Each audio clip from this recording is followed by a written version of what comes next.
నమస్కారం. కిరణ్ టీవీ ప్రేక్షకులకి స్వాగతం. ప్రస్తుతం మనతో పాటు ఉన్నారు ప్రముఖ ఆధ్యాత్మికవేత్త, జ్యోతిష్య వాస్తు నిపుణులు, లలిత అమ్మవారి ఉపాసకులు నానాజీ పట్నాయక్ గారు. నమస్కారం గురుగారు. శ్రీమాత్రే నమః. గురుగారు, లలిత తంత్రమాలికలోని 17వ ఎపిసోడ్లో ఉన్నాం గురుగారు. మనం ఏంటంటే మీరు మాకు ఎలాంటి సమస్య ఉన్నా కూడా చాలా తేలిగ్గా పరిష్కారాన్ని అనేది ఈ లలిత సహస్రనామాలకి తంత్రం జోడించి తెలియజేస్తూ వచ్చారు. ఇప్పుడు అందులో భాగంగా ఇప్పుడు ఈ ఎపిసోడ్లో నేను అడగబోయేది ఏంటి అంటే, శుక్రబలం కనుక మనకి బాగుంటే ఫైనాన్షియల్ గ్రోత్ కానీ అట్లానే లగ్జరీ లైఫ్ అనేది వస్తుంది అని అంటూ ఉంటారు. సో అలాంటి శుక్రబలాన్ని మన లైఫ్లో ఎలా పెంచుకోవాలంటారు గురుగారు? చాలా మంచి ప్రశ్న వేశారండి. ఎందుకంటే ఎవరైనా ఒక సూపర్ స్టార్ అవుతున్నారన్నా, ఒక అందానికి కానివ్వండి, లగ్జరీ లైఫ్ అంటే అద్భుతమైన ఒక 15 కోట్లు 12 కోట్లు కారు కొనుక్కున్నాడన్నా, ఒక 20-30 కోట్లు పెట్టి పెద్ద బిల్డింగ్ కట్టుకున్నారన్నా, లేకపోతే వాళ్ళ లైఫ్ ఇంకా అసలు లగ్జరీకి తిరుగులేదు. రకరకాల దేశాలు తిరుగుతుంటారు, ఎక్కడో ఇన్ని బిల్డింగ్లు ఉన్నాయి అన్ని బిల్డింగ్లు ఉన్నాయి అంటూ ఉంటారు. అంటే ఒక హైఫై లైఫ్ ఇచ్చేది ఎవరు అంటే జన్మజాతకంలో శుక్రుడు. అయితే ఈ శుక్రుడు కొంతమందికి శుక్రదశ నడుస్తుంటుంది, కానీ కొంతమందికి బాగోదు. ఇదేమిటంటే శుక్ర మహర్దశ అన్నారు, అద్భుతం అన్నారు, ఏమిటి అంటే ఆ శుక్రుడు ఉన్నటువంటి పొజిషన్ గనక బాగున్నట్లయితే అద్భుతం లైఫ్ ఇస్తాడు. అదే శుక్రుడు గనక బాగోనట్లయితే దిగజాచిపోతాడు మనిషి. దీనికి లలితా సహస్రనామాల్లో అమ్మవారి చెక్కిళ్ళకి సంబంధించినటువంటి ఒక నామం ఉంది. చిన్న డౌట్ గురుగారు, ఇప్పుడు మన జాతకంలో కనుక ప్రెసెంట్ శుక్ర మహాదశ నడుస్తుంది అంటే బాగున్నట్లా అదే చెప్తున్నాను. ఇప్పుడు ఎలా అంటే, ఇప్పుడు సినిమా తీస్తారంటే ఎవరైనా సినిమా ఫీల్డ్ లో ఉన్న వ్యక్తి ప్రొడ్యూసర్ ఏంటంటే వాడు హిట్ ఆ వ్యక్తి కోట్లు సంపాదిస్తాడని అనుకోవాలా, పోతాయని అనుకోవాలా? సినిమా హిట్ అయితే సినిమా బాగుంటే కోట్లు వస్తాయి, సినిమా పోతే కోట్లు పోతాయి. అలాగే శుక్రుడు గనక బాగుంటే కలిసి వస్తుంది, శుక్రుడు బాగోకపోతే పోతాయి. అది ఏ దశ అయినా గుర్తుపెట్టుకోండి. శని మహర్దశ కూడా శని బాగుంటే వస్తాయి. శని మహర్దశలో 1000 కోట్లు సంపాదించిన జాతకాలు నేను చూసా. శుక్ర మహర్దశలో ఎందుకు పనికి రాకుండా పోయిన జాతకాలు నేను చూసా. ఉంటే సరిపోదు, మనకి బాగుందా లేదా కూడా అది బాగుండాలి. ఇప్పుడు అందరూ ఎగ్జామ్కి వెళ్తారండి, మీరు బాగా ప్రిపేర్ అయ్యి వెళ్తే మీరు ఐఏఎస్ అవ్వచ్చు. ఏమి ప్రిపేర్ అవ్వకపోతే అంతా కూడా ఫెయిల్ అయిపోతాడు మనిషి. అవునవును, అంతే కదా. అలా ఏంటంటే ఇట్స్ డిపెండ్ ఆన్ ప్లానెట్ యొక్క స్ట్రెంగ్త్ ని బట్టి చెప్పాలి. ఎంత స్ట్రెంగ్త్ గా ఉంది, ఎలా ఉంది, ఏమి ఇస్తుంది రిజల్ట్ అసలు అనే దాన్ని బట్టి చెప్పాలి. ఇప్పుడు దీనికి నామం ఏమిటి, అసలు దీన్ని ఎలా చేస్తే మనకి ఇది పరిపూర్ణమైనటువంటి రిజల్ట్ ఇస్తుంది అంటే, దీనికి నామం ఓం పద్మరాగ శిలాదర్శ పరిభావి కపోలభు.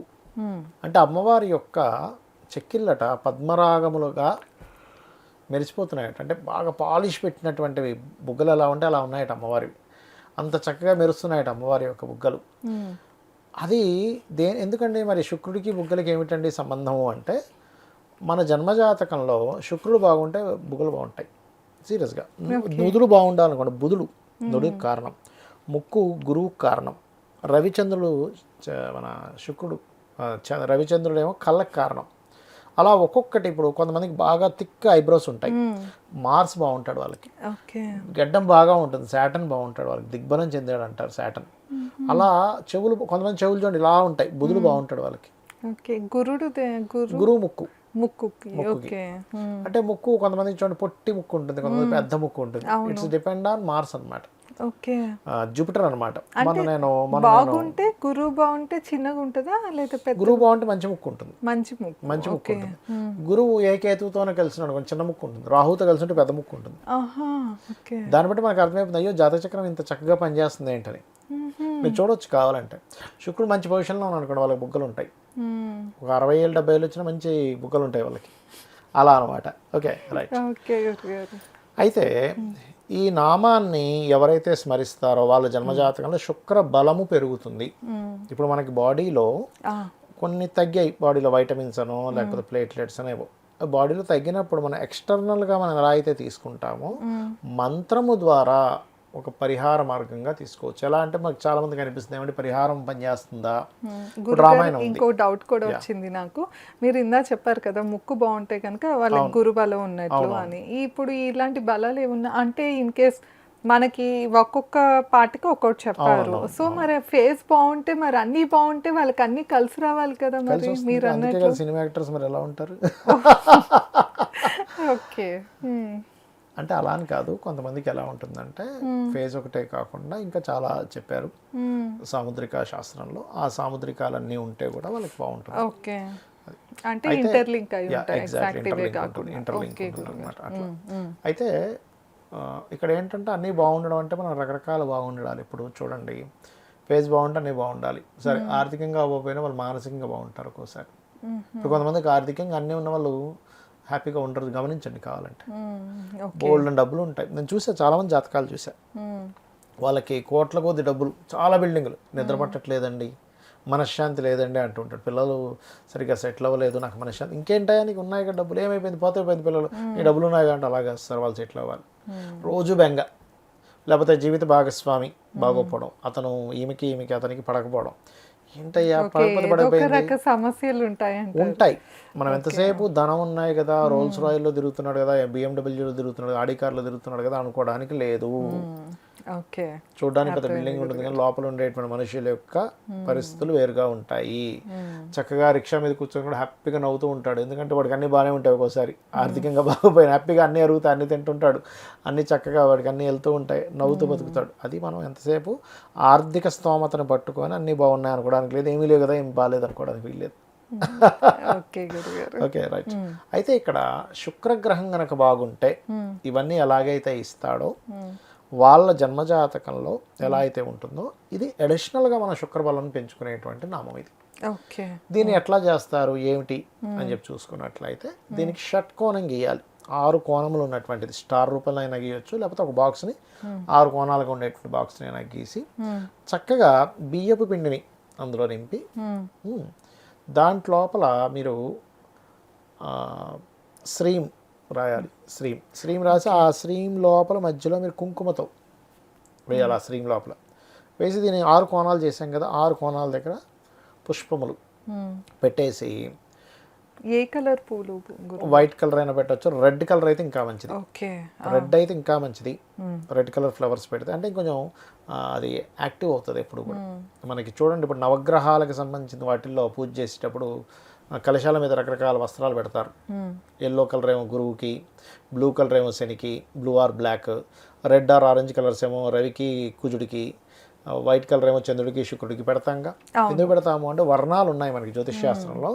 ఒక్కొక్క గ్రహానికి ఒక్కొక్క వర్ణము, ఒక్కొక్క తత్వానికి ఒక్కొక్క వర్ణము, పంచభూతాలకు కూడా వర్ణాలు చెప్పారు ఆ రకంగా అనమాట. సో ఈ వర్ణ సంబంధించినటువంటివి ఏవైతే చేస్తూ ఎవరైతే ఈ యొక్క నామాన్ని చేస్తారో ఖచ్చితంగా బాగుంటుంది, అందులో ఎటువంటి ఇంకా సందేహం లేదు. అయితే ఇక్కడ ఏంటంటే మంత్రం మరొకసారి చెప్తారు. ఓం పద్మరాగ శిలాదర్శ పరిభావి కపోలభూ. దీనికి ముందు ఓము, లాస్ట్లో నమః కలుపుకొని ఓం పద్మరాగ శిలాదర్శ పరిభావి కపోలభూ నమః. పద్మరాగ శిలాదర్శ పరిభావి కపోలభూ నమః అనుకోవచ్చు.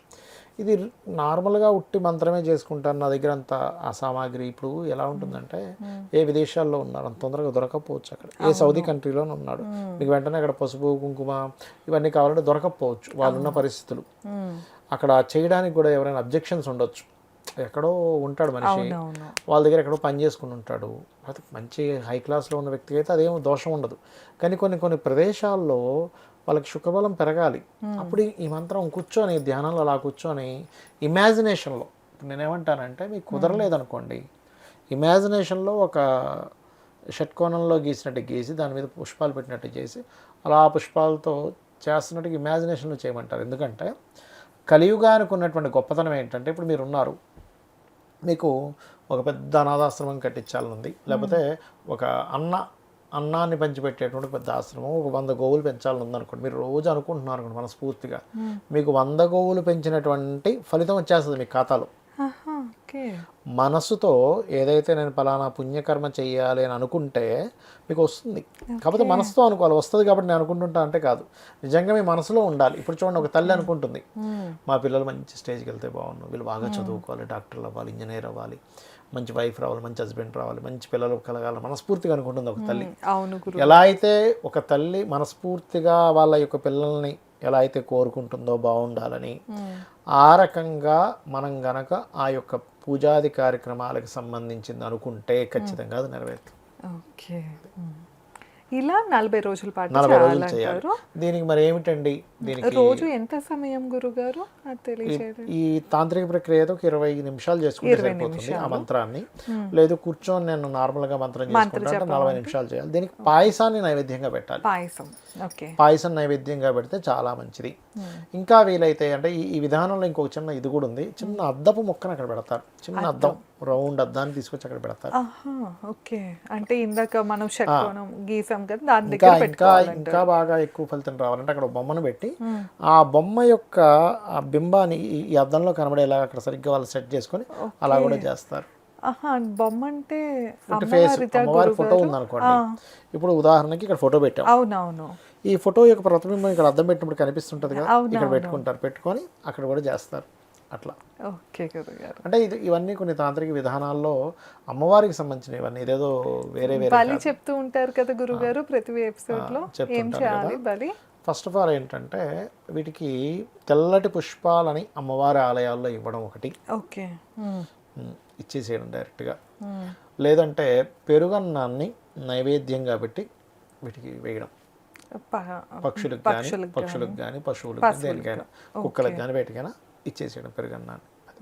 ఇలా రోజు చేయాలి, 40 రోజులు చేయాలి. ఓకే గురుగారు. సో విన్నారు కదా, శుక్రబలం పెరగటానికి గురుగారు ఎంతో చక్కటి తేలిగ్గా ఇంట్లోనే చేసుకునే పరిష్కారాన్ని తెలియజేశారు. ఇదేనండి ఇవాళ వీడియో. మీకు కనుక ఈ వీడియో నచ్చినట్లయితే లైక్ చేసి షేర్ చేసి ఎలా అనిపించిందో మాకు కామెంట్ చేయండి. అట్లనే మీకు ఏమైనా సమస్యలతో ఇబ్బంది పడుతున్నా గురుగారిని సంప్రదించాలన్నా కింద స్క్రోల్ అవుతున్న నెంబర్కి కాంటాక్ట్ అవ్వచ్చు. ధన్యవాదాలు. నమస్కారం గురుగారు. శ్రీమాత్రే నమః.